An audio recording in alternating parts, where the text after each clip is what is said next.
फलवास देवस्थान पर्वत जिल्ला फलवास नगरपालिकामा यो अहिले हामी यतातिर यस्तो हेरौँ यतातिर बागलुङ हो यो यतातिर पर्वत यसो घुम्न भनेर निस्क्या हो कताबाट हामी पहिला सुरु त तलबाट आयौँ अब पछि माथि माथि आइराखौँ हेर्नलाई कस्तो छ भनेर यता यो कालीगण्डै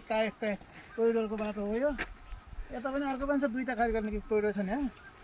यतिकै हेरौँ भनेर आएको हो आज कस्तो छ भनेर लास्टै गर्मी भएर पनि छाताबाट हिँड्नुपर्ने अवस्था छ यस्तै लास्टै गर्मी छ अब के भनौँ अरू केही भन्नु छ केही सोध्नु छ